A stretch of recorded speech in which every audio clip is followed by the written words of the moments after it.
Guys, this is Kamlesh Verma, and this is our modern Indian history series, which is going on from 1757 to 1947.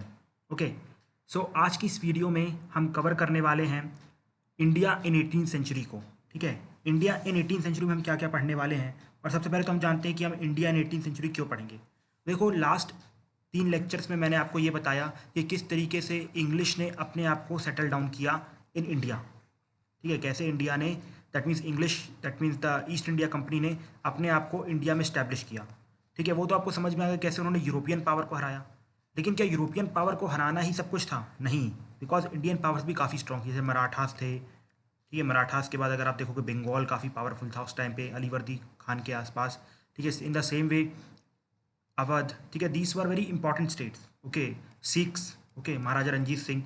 तो अब हमें उनको समझना है. तो अब हमें ये भी जानना चाहिए कि उनका प्रोग्रेस कैसे होता है. दैट मीन्स वो जो स्टेट है एग्जिस्टेंस में कैसे आते हैं, क्यों एग्जिस्टेंस में आते हैं, और एक्चुअली में ऐसे क्या रीजन थे जिनकी वजह से मुगल्स का डिक्लाइन हुआ.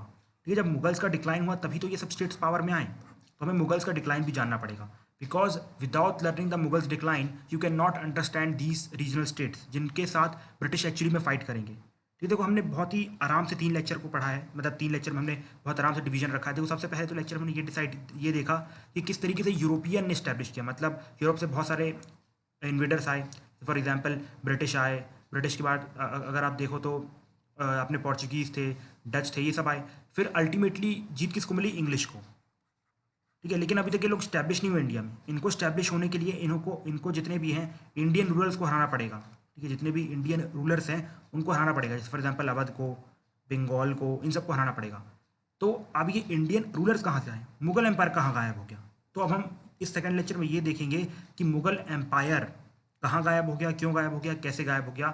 और दूसरा, ये जो नए जो स्टेट्स में बात कर रहा था कि हैदराबाद एग्जिस्टेंस में आया, मराठा एग्जिस्टेंस में आए, ये सब कैसे एग्जिस्टेंस में आ गए. मतलब आप कह सकते हैं ये 2 चैप्टर जो हैं वो इंपॉर्टेंट थे. एक तो इंग्लिश का स्टैब्लिशमेंट कैसे हुआ, और दूसरा इंग्लिश ने कैसे अपने आप को इंडिया में इंडियन रूलर्स को हरा के स्टैब्लिश किया.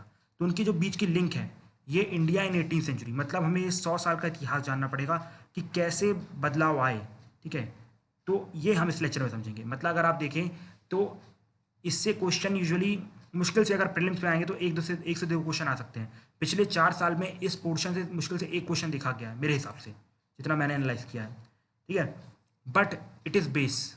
अगर ये नहीं समझोगे तो जो 3rd चैप्टर है कॉन्क्वेस्ट ऑफ इंडिया वो समझ में नहीं आएगा. बिकॉज आपको जानना पड़ेगा ना अवध कहाँ से आया, हैदराबाद कहाँ से आया, अपना ये फिर आप कह सकते हैं देर इज़ वन, हाँ, बंगाल कहाँ से आया. ठीक है, ये सब जानना पड़ेगा आपको. तो उसके लिए हमें इस चैप्टर को अच्छे समझना पड़ेगा. तो इस पर अच्छा फोकस करना. ये काफ़ी इंटरेस्टिंग चैप्टर है, आपको काफ़ी मज़ा आएगा इसको समझने में. बिकॉज देखो, जहाँ पर मिडाइवल इंडिया आती है ना, लोगों को मज़ा आता है. ठीक है, तो चलिए चालू करते हैं. सबसे पहले तो हमारे पीजीपी ग्रुप के बारे में. ठीक है, this time from our PGP group approximately 40+ students are writing mains. ठीक है, जिसके प्रूफ आपको हमारे टेलीग्राम चैनल में मिल जाएंगे. ये हमारी कुछ माइंड मैप बुक्स हैं जिनको आप परचेज कर सकते हैं. ये आपको रिवीजन में हेल्प करेंगी. साथ ही साथ in this year session, okay, in this session we have started our current affairs monthly test series. ठीक है, जिसमें आपको काफ़ी हॉलिस्टिक और काफ़ी डिटेल सोल्यूशन मिल जाएंगे करंट अफेयर्स के. Every year that means every month there will be 100 question for you. Okay, मतलब 100 important topics will be covered of current affairs. तो इस पर अच्छा ध्यान रखना, काफ़ी मदद मिलेगी आपको. अब हम चालू करते हैं मुगल्स इन 18th सेंचुरी. ठीक है, तो थोड़ा सा बैकग्राउंड जानते हैं. देखो, 1707 में हमारे औरंगजेब साहब की डेथ हो जाती है. ठीक है, अब यहाँ पर भैया अब क्या कहा जाए. मतलब औरंगजेब साहब जैसे भी क्रूअल थे, बट एटलीस्ट इंडिया गुलाम नहीं होता उनके रूल पे. ये उन्होंने इंश्योर किया था जब उन्होंने आई थिंक 16 17, जब एक्चुअली 1690 के आसपास उन्होंने एक फ़ाइट की थी ब्रिटिश के साथ, और उन्होंने ब्रिटिश को हरा दिया था. एक्चुअली बाहर निकाल दिया था. मैंने आपको बताया था लास्ट लेक्चर में कि उन्होंने ब्रिटिश को बाहर निकाल दिया था. और इसके बाद ब्रिटिश फ्ली करते हुए उनके हाथ जोड़ते हुए कि भैया मैं दोबारा रख लो, मैं दोबारा रख लो. तो this could have been sure. इसलिए कि कोई दूसरा रूलर भी तो वो भी यही करता, but he was a cruel ruler, इसमें कोई डाउट नहीं है. तो देखो क्या होता है, 1707 में हमारे औरंगजेब साहब की डेथ होती है.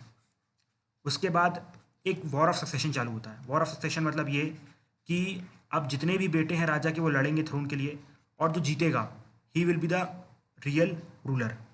तो ऐसे 2 साल मतलब बहुत लड़ाई चलती है, और अल्टीमेटली 1709 में बहादुर शाह 1 जीत जाते हैं इस फाइट को. ठीक है, बट वो जब जीतते हैं उस टाइम पे उनकी 65 ईयर थी. मतलब ऑलरेडी वो बूढ़े थे. ठीक है, बट औरंगजेब से बहुत अच्छे इंसान थे, ठीक है। उन्होंने एक पैसिफिस्ट पॉलिसी अपनाई, मतलब राजपूत को बोला कि भैया हम आपका सपोर्ट करेंगे, पिताजी कैसे भी थे लेकिन हम पिताजी जैसे नहीं बनेंगे। साथ ही साथ दूसरी चीज़, उन्होंने मराठास के साथ भी पीस स्टैब्लिश करने की कोशिश की। उसके अंतर उन्होंने क्या किया, जो शाहू जी थे, मतलब जो शिवाजी के बेटे थे, उनको रिलीज़ कर दिया कि भैया आप जाओ, ठीक है। और साथ ही साथ जो इकोनॉमिक क्राइसिस थी वो बहुत ज़्यादा बढ़ती जा रही थी, तो उन्होंने हैंडल करने की कोशिश की लेकिन कर नहीं पाए बिकॉज टाइम भी कम था। और जितना वॉर हुआ, मतलब वॉर हुआ तो उसका जो पैसा कहाँ से निकलना था, वहीं से निकलना था ना। तो इकोनॉमिक क्राइसिस के टाइम में बहुत बढ़ती जा रही थी, लेकिन सिख के साथ इनकी मतलब आनाकानी बनी रही। क्या हुआ कि जो बंदा बहादुर साहब थे, उन्होंने मुस्लिम्स के ऊपर अटैक किया, ठीक है। मतलब ऐसे गुस्से में नहीं, मतलब भैया जो उन्होंने, और मतलब गुरु गोविंद सिंह जी के साथ जो भी हुआ उन सबका बदला बदला लेने के लिए सब कुछ किया। और अल्टीमेटली किंग ने इनके खिलाफ एक्शन लिया और आगे इनकी डिफीट होती है और उनकी मौत हो जाती है बंदा बहादुर जी की, ठीक है। इसके बाद मिसल सिस्टम चालू हो जाता है सिख में, तो इसको भी आगे हम देखेंगे जब सिक्स पढ़ेंगे, ठीक है। तो अल्टीमेटली आपने देखा कि बहादुर शाह का भी एंड अंत 1712 में हो जाता है और वो कुछ ज़्यादा कर नहीं पाते, इकोनॉमिक क्राइसिस बढ़ जाती है, ठीक है। लेकिन यहाँ से तो ठीक था, चलो राजा ही राजा बना। लेकिन अब थोड़ा सा चेंज आता है, अब थोड़ा ट्विस्ट आता है। क्या होता है कि जो नोबल्स रहते हैं, मतलब जो मंत्री रहते हैं, बोलते हैं भैया अब हमें भी सत्ता चाहिए। मतलब जो राजा रहेगा वो सिर्फ और सिर्फ पपेट रहेगा हमारा, एक्चुअली में जो पावर है वो हम एक्सरसाइज करेंगे, ठीक है। तो ये पहली बार ऐसा हो रहा था कि नोबल इतना डिग्रेड कर गए थे। और उसी में एक काफ़ी पावरफुल नोबल थे जिनका नाम था Zulfiqar Khan, but he was one of the ablest person, मतलब काफ़ी पावरफुल, काफ़ी इंटेलेक्ट वाला पर्सन था। अगर ये बंदा राजा बनता और ज़्यादा टाइम तक ऐसा प्राइम मिनिस्टर भी सर्वाइव करता तो इंडिया की कितनी बेकार कंडीशन नहीं होती, मुगल्स की कितनी बेकार कंडीशन नहीं होती। इन्होंने चूज़ किया जहांदर शाह को कि भैया आप राजा बनो, ठीक है। और साथ ही साथ मैंने आपको बताया इकोनॉमिक क्राइसिस चल रही थी, जागीरदारी क्राइसिस चल रही थी। देखो जागीरदारी क्राइसिस मैं नहीं बताऊंगा, okay, because this is part of medieval India, आपने मेडावल इंडिया में पढ़ा होगा। अदरवाइज जब मैं मेडावल इंडिया टीच करूंगा at the time I will teach you. अभी के लिए याद रखना कि जागीरदारी प्रॉब्लम थी और इसको सॉल्व करने के लिए उन्होंने इजारा सिस्टम लाया, ठीक है। इजारा सिस्टम ये आपको जानने की जरूरत नहीं, जागीरदारी जानने की जरूरत है बिकॉज ये क्वेश्चन आता है, ये मेडावल इंडिया में पढ़ेंगे। लेकिन इजारा सिस्टम जो है वो जानने की जरूरत नहीं है, बस इतना याद रखना कि जुल्फ़िकार खान ने इंट्रोड्यूस किया था और it was a system related to Mughals.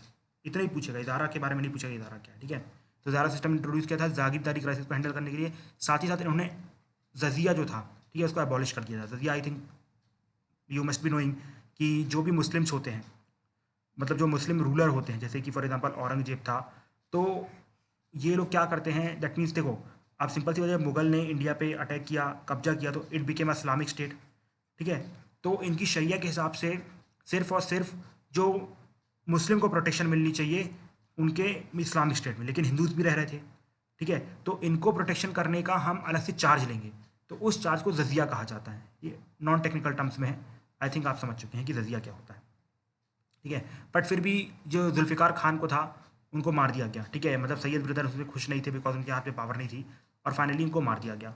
और उसके बाद पावर में कौन आते हैं, सैयद ब्रदर्स, मतलब these are called as king makers, ठीक है। इनको कहा जाता है किंग मेकर्स, ठीक है। और इनका ये कहना था कि अगर आपको मुगल एम्पायर चलाना है, अगर आपको एम्पायर चलाना है तो नो, दैट मीन्स जो किंग है that has to be a puppet, और real power should lie with Syed brothers, okay. Brothers का नाम क्या था, अब्दुल हुसैन और हुसैन अली, ठीक है। और इन्होंने किसको इसको चुना, इन्होंने चुना फारूक शियार को, ठीक है। फारूक शियार आपको याद है, मैंने बताया था approximately I think second lecture में कि इन्होंने ब्रिटिश को फरमान जारी किया था, ब्रिटिश को फरमान जारी किया था, ठीक है।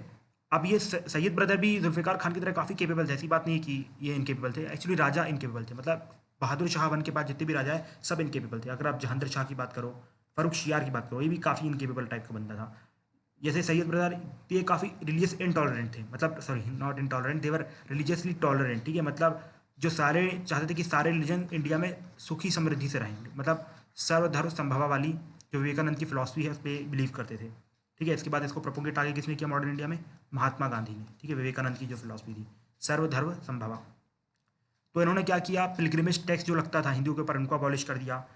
लेकिन ये प्रॉब्लम ये थी कि फारूक शियार को ना बाकी के जो नोबल से वो भड़का रहे थे, ठीक है, जिसकी वजह से ये अपनी रंग दिखा रहे थे थोड़े बहुत। तो उन्होंने क्या किया, जितने सैयद ब्रदर थे इन्होंने इसको सबसे पहले तो अंधा कर दिया, और फिर तब भी ये नहीं माना तो फाइनली मार दिया गया। और ऐसा पहली बार हो रहा था कि किसी नोबल ने मुगल एम्परर को मार दिया। मैं आपको बताऊं, ये टाइम है एक्चुअली अकबर का, ठीक है। जिस टाइम पे जब अकबर जाया करते थे, उस टाइम पे फोर्ट बड़ा इंपॉर्टेंट रहा करता था, मतलब जो कैपिटल पे कंट्रोल कर लेगा या जो राजा के महल पे कंट्रोल कर लेगा वो कंप्लीट, मतलब जो टेरिटरी है राजा की उस पर कंट्रोल करेगा। तो अकबर फाइट के लिए जाया करते थे, तो उस टाइम पे वो तानसेन को अपना महल छोड़ के जाया करते थे। तो एक मुस्लिम राजा एक हिंदू के ऊपर बिलीव करके जाता था, मतलब किस टाइप की, मतलब कितने साथ में मिलकर रहते थे हिंदू मुस्लिम इस कंट्री में। और अब देखो यहाँ पर नोबल ही नोबल को मार रहा है। तो अब देखो जो इस टाइम पे मुगल एम्पायर पावर में था, शाहजहाँ के टाइम पे, अकबर के टाइम पे, जहांगीर के टाइम पे, that that was because of nobles. ठीक है, नोबल्स जो थे काफ़ी ज़्यादा लॉयल थे, ठीक है, मकबूल की तरह थे। लेकिन यहाँ पर मकबूल धोखा दे गया यार, ये तो गलत था। ठीक है, इसके बाद क्या करते हैं, जैसे कि हमारे ये सैयद ब्रदर्स को वो तो अच्छा नहीं लगता है, तो उसकी जगह बैठा देते हैं मोहम्मद शाह को। ठीक है, मोहम्मद शाह को रंगीला भी कहा जाता था। समझ गए रंगीला क्यों? तो काफ़ी रंगबाज टाइप के थे ये, समझ गए ना, शौक रखते थे, काफ़ी शौकीन थे। तो he was chosen by Mohammad Shah. लेकिन प्रॉब्लम ये थी कि जो मोहम्मद शाह थे वो इनके पपेट बन के नहीं रहना चाहते थे, मतलब डेली टू डेली इंटरफेरेंस करते थे, भाई ये करो, अब ये करो, ये करो, वो करो। जैसे आपने क्राउन वेब सीरीज़ देखी है, जैसे जो किंग और क्वीन के ऊपर इंटरफेरेंस रहती है, उससे भी ज़्यादा इंटरफेरेंस हुआ करती थी मोहम्मद शाह के ऊपर। मतलब तरीके से कॉन्स्टिट्यूशनल मोनार्की चल रही थी, आप वो ज़्यादा कह सकते हैं। ठीक है, मतलब आप कह सकते हैं सैयद मोनार्की चल रही थी, मतलब जो सैयद चाहते थे वो होता था, ना कि कॉन्स्टिट्यूशन चाहता था। ठीक है, तो उस टाइम पे एक और नोबल सामने आए जिनका नाम था निज़ाम उल मुल्क। ठीक है, निज़ाम उल मुल्क, यही आगे चल के चलते हैं हैदराबाद को स्टैब्लिश। ठीक है, हैदराबाद को स्टैब्लिश करते हैं निज़ाम उल मुल्क। तो ये क्या करते हैं, मोहम्मद शाह को भड़काते हैं, भाई देखो ये तुम्हें भी मार देगा, देखो पहले नोबल को मार, मतलब पहले राजा साहब को मार चुके, तुम्हें भी मार देंगे, इसमें कौन की गारंटी है। ऊपर से जनता का भरोसा भी सैयद ब्रदर उठते जा रहा था, मतलब जो सैयद ब्रदर थे वो एक्चुअली उनकी जो पॉपुलरिटी थी वो खत्म होती जा रही थी। तो अल्टीमेटली निज़ाम उल मुल्क, मोहम्मद शाह और भी कुछ नोबल्स ने मिलकर सैयद ब्रदर को हटा दिया। ठीक है, अब इनके टाइम पे काफ़ी मेजर इवेंट होता है जिसको हम कहते हैं नादिर शाह का इन्वेजन। ठीक है, 1739 में होता है नादिर शाह का इन्वेजन। और नादिर शाह का इन्वेजन में एक बैटल होती है which is called as battle of Karnal. देखो ये बैटल ऑफ कार्नल की स्टार्ट कैसे होती है, देखो जो नादिर शाह थे वो अपना एम्पायर एक्सपेंड करना चाहते थे, थोड़ी बहुत पैसे की भी कमी थी। ठीक है, पर्शिया के रूलर थे, तो उन्होंने डिसाइड किया कि आई विल अटैक इंडिया। ठीक है, और हमारी जो वेस्टर्न बॉर्डर थी ना काफ़ी टाइम से प्रोटेक्टेड नहीं थी, मतलब नाम के लिए बस वहाँ पर सोल्जर हुआ करते थे और नाम के लिए बस नोबल्स हुआ करते थे। तो नादिर शाह अपनी पूरी पावरफुल आर्मी के साथ घुस गया अंदर। अब हमारे मोहम्मद शाह थोड़े तो दिमाग वाले थे कि भाई राजा का काम तो करूँगा, तो उन्होंने बोला अपने नोबल्स को भाई अटैक करते हैं। वो अंदर घुसते ही आ रहा है, घुसते ही आ रहा है, न्यूज़ मिल चुकी है, लेकिन नोबल्स जाने को तैयार नहीं थे। फिर अल्टीमेटली किसी तरीके से जब बहुत देर हो चुकी थी, जब वो अंदर घुस चुका था, लगभग दिल्ली के आसपास पहुंचने वाला था, तो उस टाइम पे हमारे ये जो मोहम्मद शाह थे वो लड़ने गए। लेकिन प्रॉब्लम फिर से ये हुई कि जो नोबल्स ने उनका सपोर्ट नहीं किया और फाइट हुई, बैटल ऑफ कार्नल हुआ, उसमें मोहम्मद शाह हार गए, उनको इम्प्रेजन कर दिया गया, तो जो मुगल एम्परर को इम्प्रेजन कर दिया गया। और फिर अल्टीमेटली दिल्ली को पूरी तरीके से मैसेकर किया गया। जब जो लोग थे उनकी धज्जियाँ उड़ा दी गई। अब जो जितने नोबल्स थे उनको भी लूटा जाएगा, जितने भी नोबल्स थे उनको भी लूटा जाएगा। तो अब उनको चाहिए थे उनके पैसे वापस। ठीक है, तो उन्होंने जो किसान थे उनके ऊपर और टैक्स लगाना चालू कर दिया।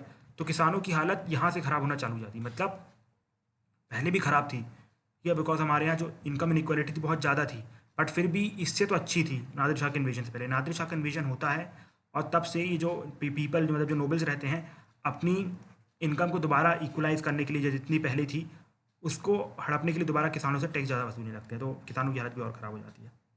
इसके बाद आ जाते हैं हमारे अहमद शाह रूल में। ठीक है, अब देखो यहाँ पर मोहम्मद शाह बस था जिन्होंने अच्छा रूल किया, मतलब 1719 से 48। बाकी अगर आप सब देखो तो कुछ किसी ने कुछ खास रूल नहीं किया। ठीक है, देखो किसी का कुछ खास रूल नहीं था। अब यहाँ पर मोहम्मद शाह ने रूल इसलिए किया था बिकॉज निज़ाम उल मुल्क भी चले गए थे अपना हैदराबाद स्टैब्लिश करने, और यहाँ पर ये मज़े से जी रहे थे। ठीक है, अहमद शाह आते हैं। अब इनका 6 ईयर का मुश्किल से टर्म रहता है, और इनका जो रूल था that was actually done by queen mother, मतलब जो उनकी माँ थी Udham Bai, she was doing something, और काफ़ी पुअर इंटेलेक्ट की वुमेन थी, तो कुछ खास इंप्रूवमेंट आई नहीं, बल्कि कंडीशन डिग्रेड हो गई थी। ये मतलब वो टाइम था कि जब जो मुगल एम्पायर था वो एक्चुअली में सिर्फ दिल्ली तक सीमित रह गया, और बाकी जितने भी इनके राज्य थे, जैसे कि आप कह सकते हैं हैदराबाद, अवध, ये अपने आप को अभी मुगल रूलर के अंदर बताते थे, लेकिन एक्चुअली में इंडिपेंडेंट हो चुके थे। ये मैं आपको आगे बताऊंगा रीजनल स्टेट्स में। ठीक है, इसके बाद आते हैं आलमगीर टू। ठीक है, आलमगीर टू के टाइम पे एक काफ़ी इंपॉर्टेंट इवेंट होता है जिसका नाम था बैटल ऑफ प्लासी। मैं आपको लास्ट लेक्चर में, I think last to last lecture में, अच्छा बैटल ऑफ प्लासी नहीं पढ़ा है, ओके ओके, अच्छा वो हम battle of Plassey that means chapter 3 में पढ़ेंगे, कॉन्क्वेस्ट ऑफ इंडिया। ठीक है, जब ब्रिटिश इंडिया को कॉन्क्वेस्ट चालू करेंगे तो बैटल ऑफ प्लासी पढ़ेंगे। ओके, इन्हीं के टाइम पे अहमद शाह अब्दाली साहब आए थे। ठीक है, अहमद शाह अब्दाली आए थे। अब आप बोलेंगे भाई बैटल ऑफ पानीपत तो 1761 में हुआ था, और उनका टेन्योर तो 1758 का है, तो कैसे आ गए? देखो हुआ ये था कि जो मुगल्स थे, मुगल को अब एक्चुअली प्रोटेक्शन चालू कर दी थी मराठास ने देना। ठीक है, और अहमद शाह अब्दाली भी मतलब इस तरीके से नादिर शाह के सक्सेसर थे, तो उनका कंट्रोल भी मुगल्स के ऊपर काफ़ी था। तो वो आए हमारे यहाँ पहली बार दिल्ली में आए, और उन्होंने आलमगीर टू को बोला कि ठीक है भैया आप राजा बने रहो, लेकिन मेरे चेले बन के रहना, जो मैं बोलूँगा वो करना। और साथ ही साथ उन्होंने पंजाब पे भी कब्जा मान लिया था, उसका अपना राज्य बना दिया था। लेकिन फिर आते हैं हमारे रघुनाथ राव साहब, ठीक है। बैटल ऑफ पानीपत तो देख ही ली होगी आपने, पता नहीं क्या दिखाया गया है उसमें।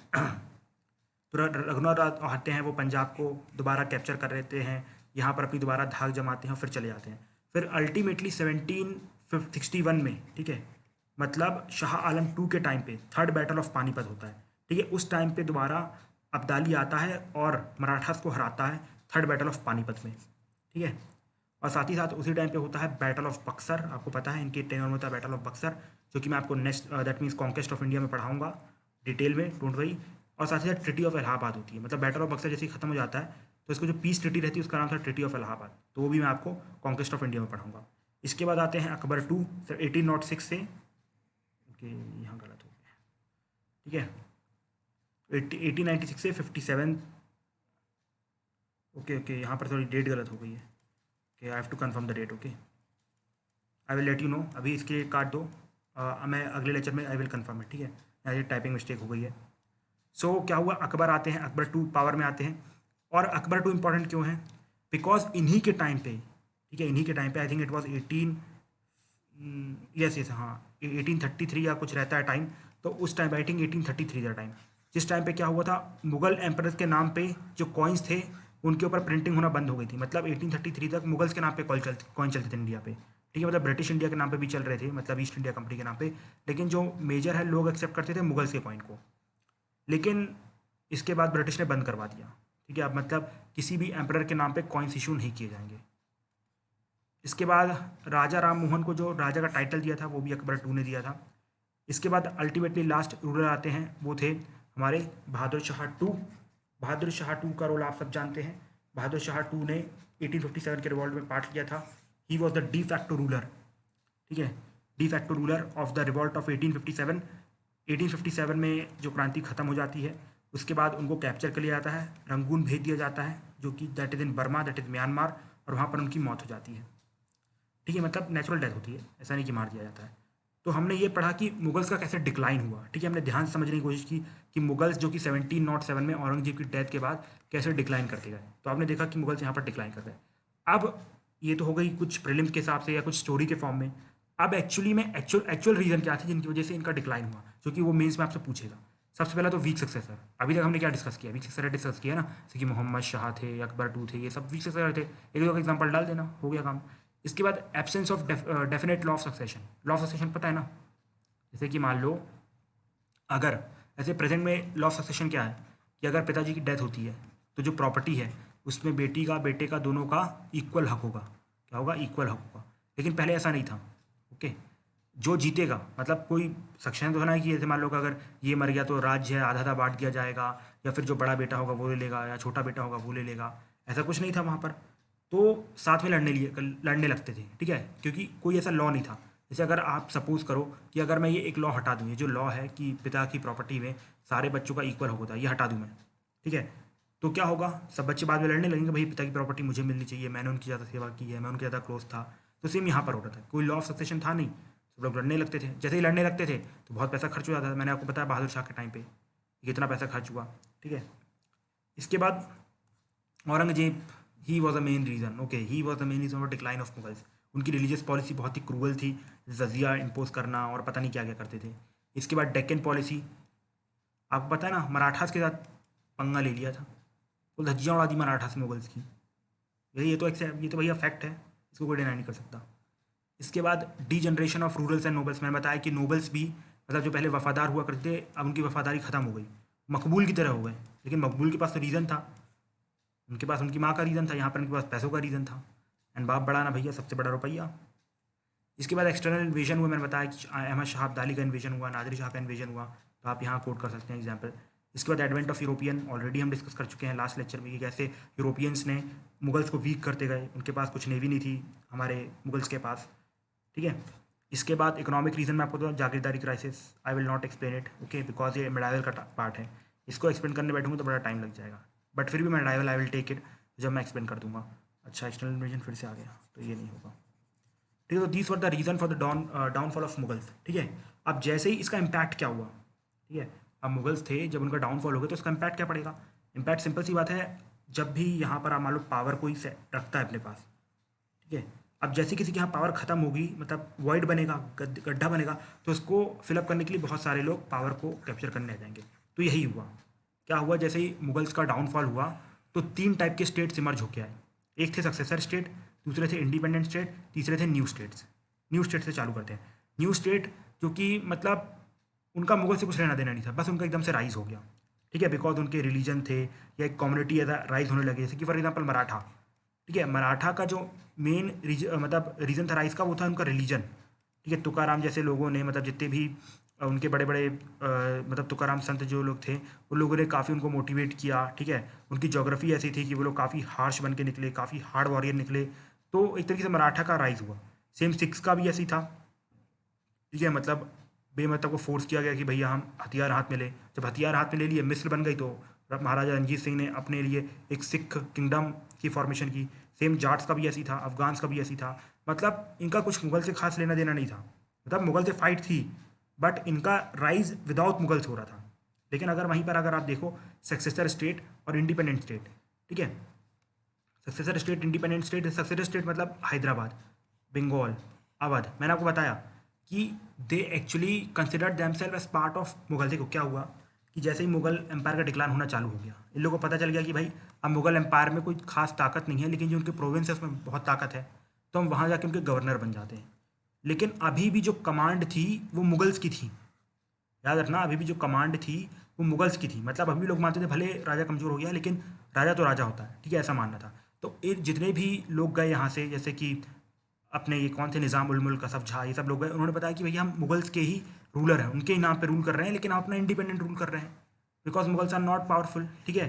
लेकिन अभी भी लोग मानते थे कि सबके जो राजा हैं, पूरे इंडिया के राजा, वो मुगल्स हैं। जैसे आपको याद होगा 1857 का रिवॉल्ट, जब 1857 का रिवॉल्ट हुआ, जहाँ तक कि वो भले वो रानी लक्ष्मीबाई थी, तात्या टोपे थे, चाहे कोई भी रूलर था, सब ने बोला कि भैया मुगल के जो एम्परर हैं Bahadur Shah two, he is our king, okay, he is our king. Because याद रखना, जो इम्पैक्ट रहता है ना एम्परर का, वो इतनी जल्दी जाता नहीं। सोचिए 600-700 साल, जो 600 से 500 से 600 साल से रूल कर रहे थे, उनका इम्पैक्ट आपके अंदर बन गया था। आप ये देखो, जब 2014 के आसपास इलेक्शंस होने वाले थे, तो काफ़ी लोग की ऐसी सोच थी कि नहीं भैया कांग्रेस के अलावा देश को कोई चला ही नहीं सकता है, कांग्रेस ने इतने साल तक देश को रन किया and all those things. But अब लोग बोल रहे नहीं भैया, BJP is the real power, मतलब अब कांग्रेस तो कभी नहीं आने वाली, ठीक है, लोगों का वैसा मानना है। तो बस सेम इम्पैक्ट था मुगल्स का था, तो इसलिए लोग ने इनकी ये गवर्नरशिप कंटिन्यू की, क्योंकि लोग इनको माने ये रियल रूलर है। देखो उस टाइम पे ये होता था कि जो लेजिटिमेट रूलर है, ठीक है, मतलब जो प्योर ब्लड है वही रूल करेगा, ये प्योर ब्लड विल रूल करेगा, ठीक है। ऐसे आपने देखा कि जो नोबल्स थे वो लोग खुद भी किंग बन सकते थे, वो नहीं बन रहे थे, बिकॉज उनको पता था कि जो शाही खून है उसी को लोग एक्सेप्ट करेंगे। समझ रहे हो ना।